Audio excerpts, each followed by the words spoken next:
If you aren't anything like me, or just happy it's FAFO Friday, and you got a home here. Welcome to the Go Show, celebrating all things outdoors in this beautiful outdoor playground of a state and nation that we live in. And thanks for hanging out. I posted some YouTube shorts a little earlier in the week, and y'all, I guess y'all wanted shorts. Why didn't nobody tell me that? Didn't nobody tell me, man? We need some YouTube shorts, because I mentioned the Liver King in one of them.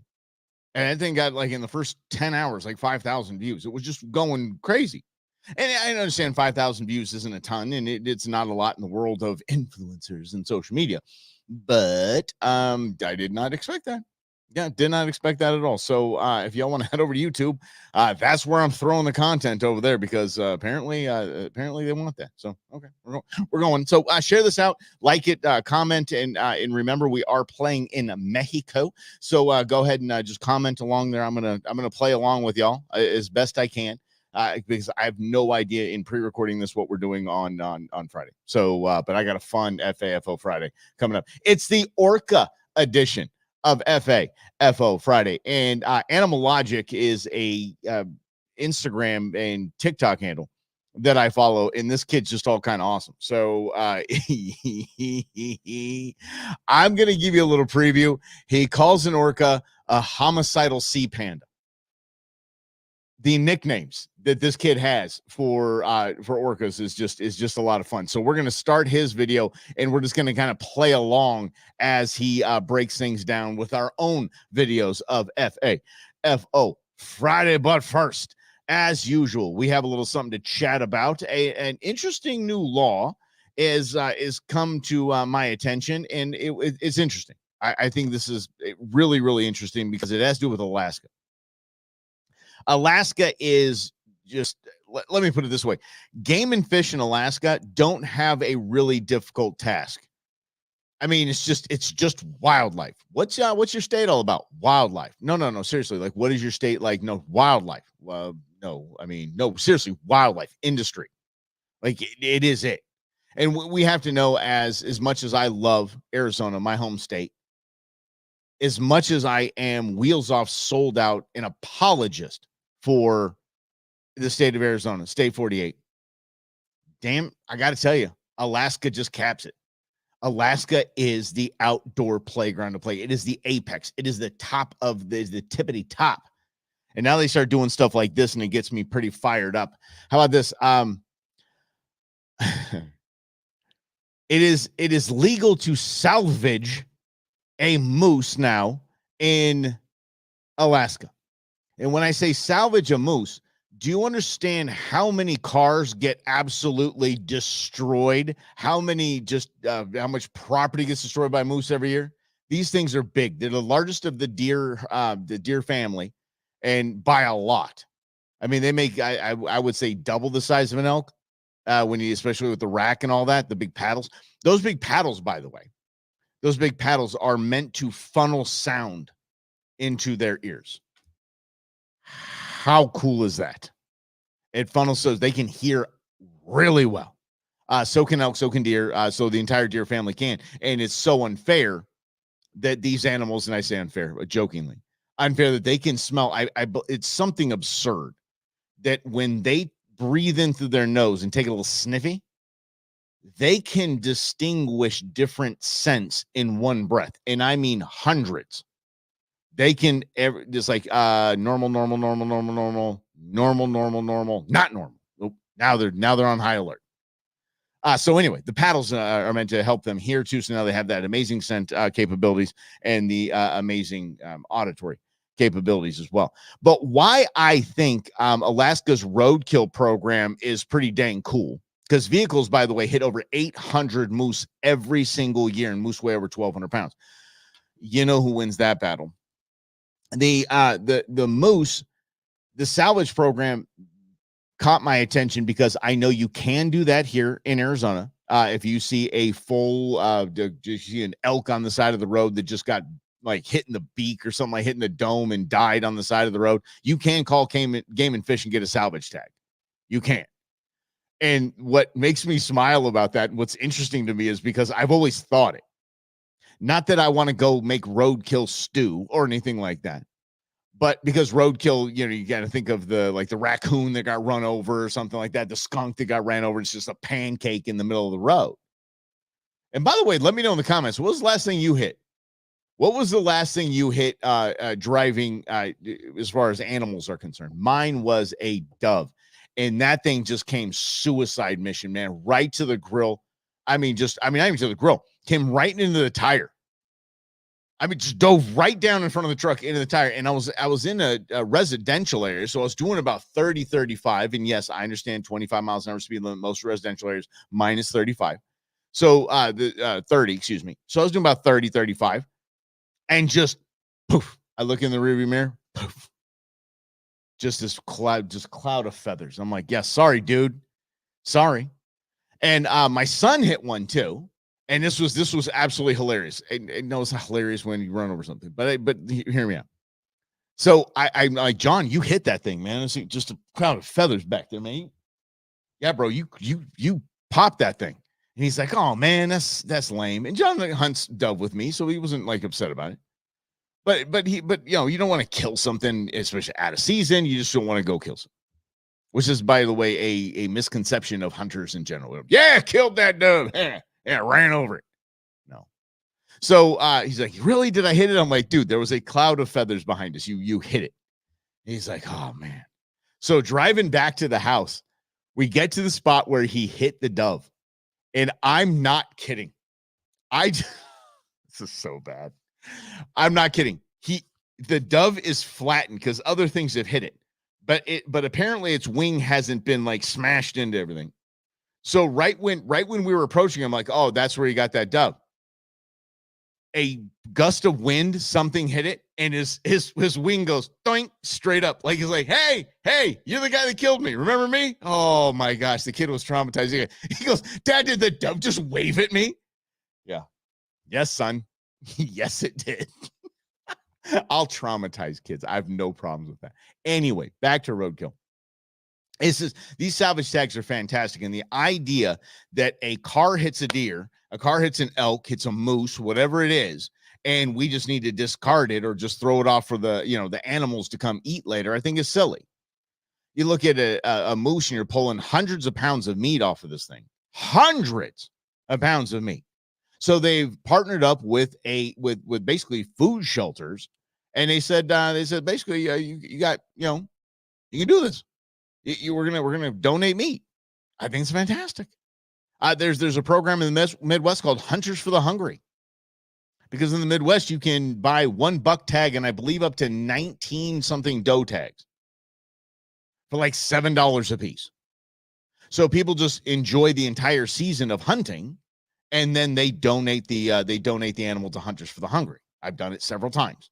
It's just, yeah, it's good. And by the way, when you can buy up to, I think it's actually 99 doe tags you can buy. When you buy up to that many, that's Game and Fish going, we need to really get after it and just curb this population. Let me give you an example. In Missouri, at the beginning of deer season, there is about just shy of 900,000 to shy of 1 million deer. That's the estimate, right? During hunting season, during deer season, over 350,000 deer are taken just in that state. Do you know what the population is the next year right before deer season? 900,000 to 1 million. So it's needed. So if hunters like me are going, hey, listen, I got my buck day one, I want to doe, but then I want to still hunt for the rest of the time. So I'm just going to participate in the North American model of wildlife conservation, and I'm going to feed the homeless at the same time. I don't understand why this is not just an amazing thing to do. Yeah. So I'm all about it. I think it's amazing. And we've all thought it. I know I have. Hell, if we get a good rain, and I'm like driving maybe over a bridge and I see some water down there, I'm like, I wonder if I could just throw a line in there. There's got to be something in there. That's just my sickness. It really is. It is totally my sickness to just, I will try to hunt anywhere. I'll try to fish anywhere. I'll just try it.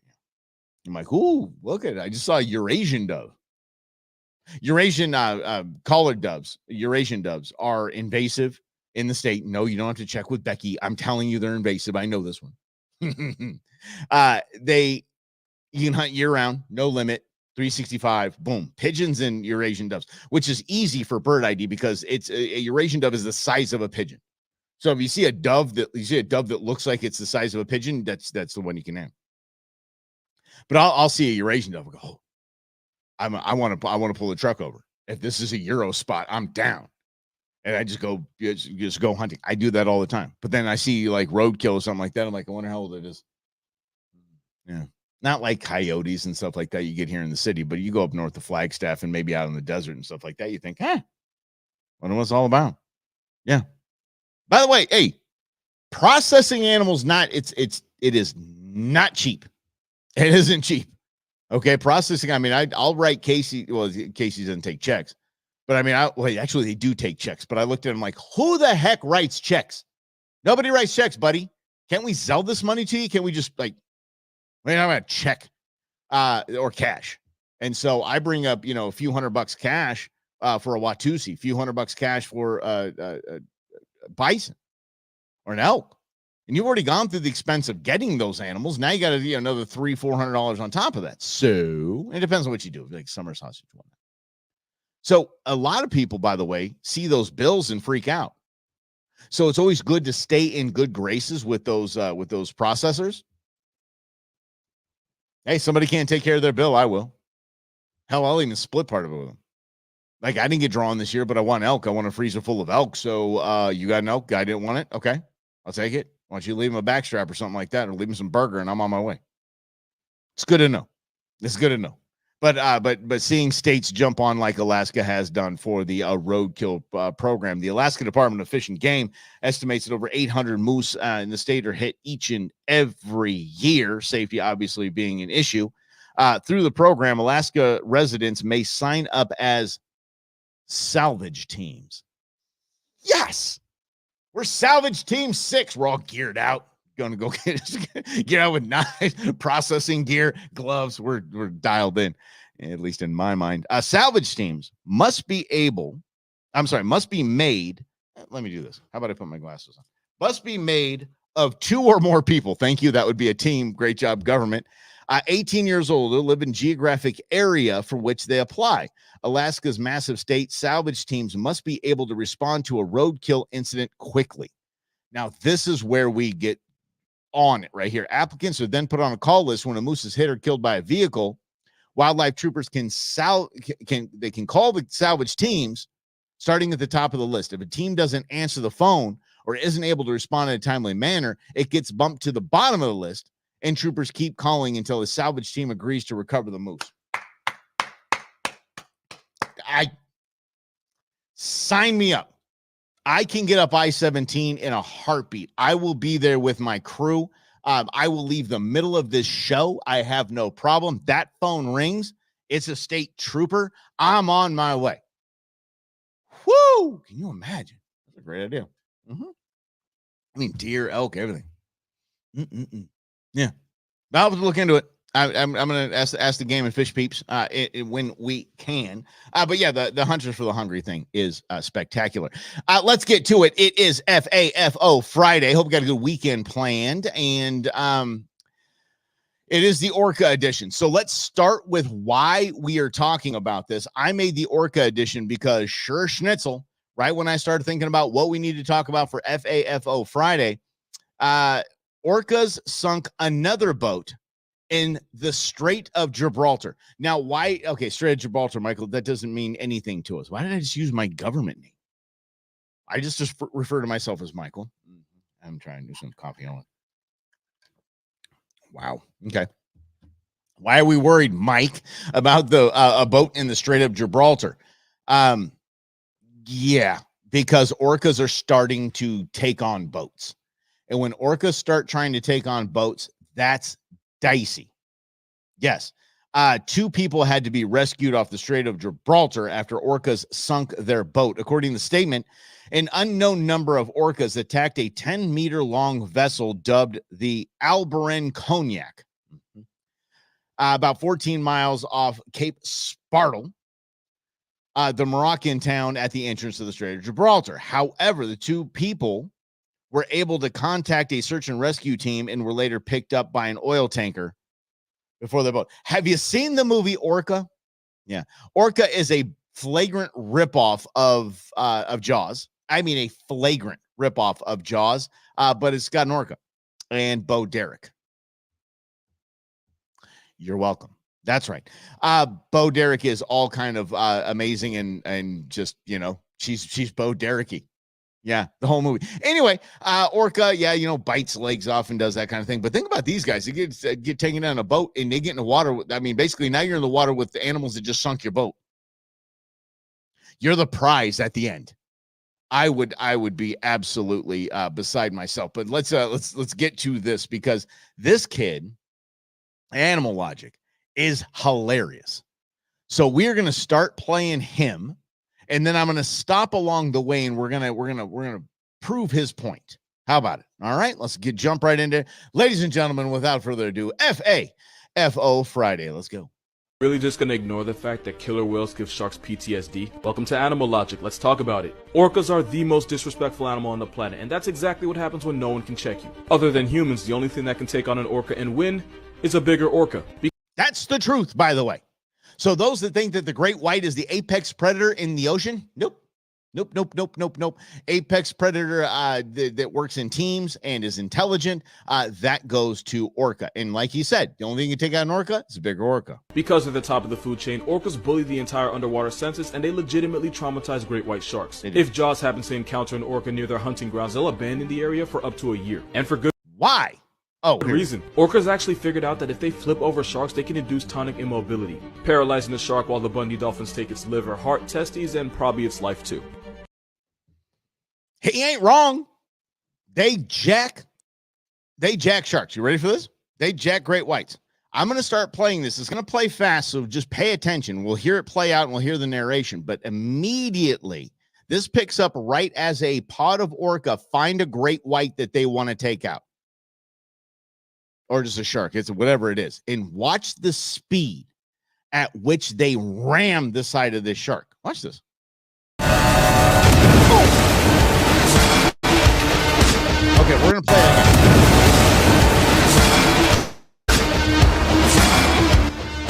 again. Okay, here we go. We're going to play that one more time because that is just absolutely absurd. Ready? Watch this. See, there's the Sharky. There's Sharky just doing the Sharky things. Sharky just sharking. Shark ain't worried about nobody. Shark ain't trying to get after an orca. Orca's like, ooh, you look like a snack. Watch. Ha! Yeah. And now look, the team up. That shark is just got rocked. Down goes Jaws. Down goes Jaws. Sophia's strike was so powerful. Yeah. It's shattered the shark's ribs. Yeah, that shark can't have ribs. Gone. Gone. Look at this. Now he's going to toy with it. But look, the great white could still be dangerous. Pop! So you pop him again. Circles. Seriously, the Orcas are playing a whole big game of, man, don't get up. I told you not to get up, man. Don't get up. I'm telling you, man, don't get up. You're going to get knocked the bleep out. Testing to see if the shark will bite back. Yeah, that's all. It's going to nudge it to see if it'll show some teeth. See if it'll flex back. Nope. But her Dead shark. Dead shark, just like that. So Animal Logic's got this. And he just said, this is fact, sharks will abandon an area that they see orcas in. Those get out. Like, dude, we get you. Sorry. You just knocked my dude Bruce out. Oh, that's a fun shark piece of knowledge, by the way. Remember Finding Nemo? That's right. The great white, Bruce, name's Bruce. Remember him? Why was his name Bruce? Bruce was the name of the mechanical shark in Jaws. It's a fun fact. That's it. Okay, let's get back to Animal Logic here. Here we go. Whales have been seen punching seals up to 80 feet in the air just like a field goal. Researchers believe they do this to either paralyze the seal or loosen its skin. But there's always that chance that these psychopaths do this because they find joy in putting a seal in the clouds. True. They're also intelligent enough to work together to create a wave that's so powerful that it knocks the seal completely off the ice. Funny that you say that. This is one of the scariest and coolest things that I have ever seen an animal do. So the pods work in conjunction with each other. They're like, okay, 1, 2, 3, let's line up. And they come in like fighter jets. And I say that because I live out in the West Valley and right by Luke Air Force Base. I watch the patterns of these things flying, especially around Luke days. Watch this. This is absolutely frightening.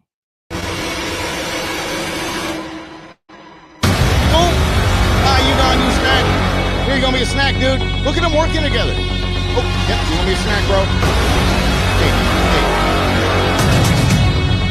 Hey. Did you see that one just got up and looked and said, hey, you in here? He was wanting to check if he was on top of that little piece of ice. Hold on, you good? All right. All right, boys. 1, 2, 3, go. Look, hey, you guys still there?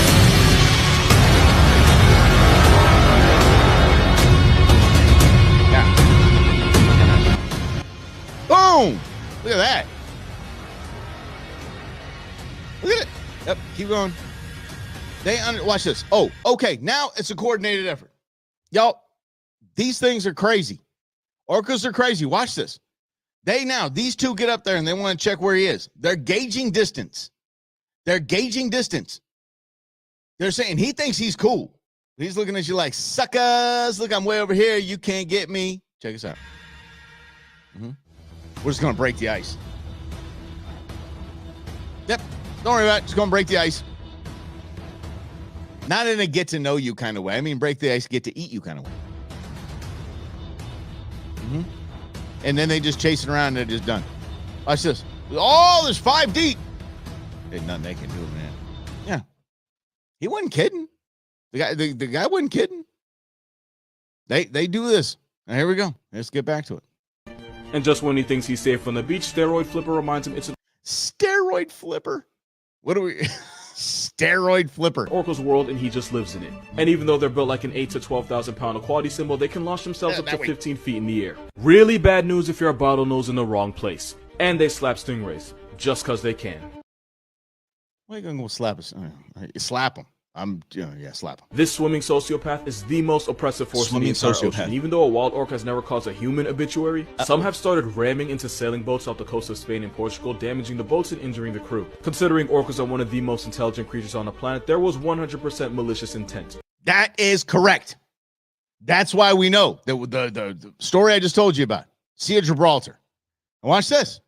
Because you think maybe this guy's just maybe he's just saying it, you know. How about these guys just testing out what's going on with this boat? That is a big old sailboat. It's like they're just kind of seeing how they can break this thing. Why else would they be just kind of congregating, the big bulls congregating around the prop? Like, I remember I was going to go on a houseboat, Lake Powell. I'm like, oh, you're going to blow a prop. You're going to bust a prop. It's better than having an orca do it. Look at this. They literally just toying with this boat just to see what's going on. Yeah, just to see where they can break it, see where they can sink it. This is not curiosity. This is knowledge, and this is them gaining knowledge. Okay? You think that's bad? Here we go. How about this? They're dismantling the boat. Dismantling. Yeah, look, there's a rudder. Watch. Yeah. We lost both rudders. That's the other rudder right there. There's a rudder. Bye. Thanks. I'm gonna take out your rudder. Holy, not one rudder, 2 rudders. You're gone now. Now that boat is completely immobilized. That boat can't do anything unless homie sits on the back with an oar in the water, kind of steering it around. Holy cow. Wow. Yeah. I mean, could you imagine? Like, what am I going to do? So I get some some ne'er-do-wells that are, you're in a parking lot or something like that, and they're jacking with your car. These are orcas. You can't jump in and get an orca. And if you do, they're going to jack with you. If you're a moron like this guy. He's jumping on an orca. That's the orca baby next to mama. He just jumped on mama. Yeah, he just jumped on mama. Yeah. Wow. Yeah. Sorry for the language there. Yeah. Look at that. Basically, it took off. It grabbed his baby and took off. This guy belly flopped on an orca. There you go. There's the orca right there.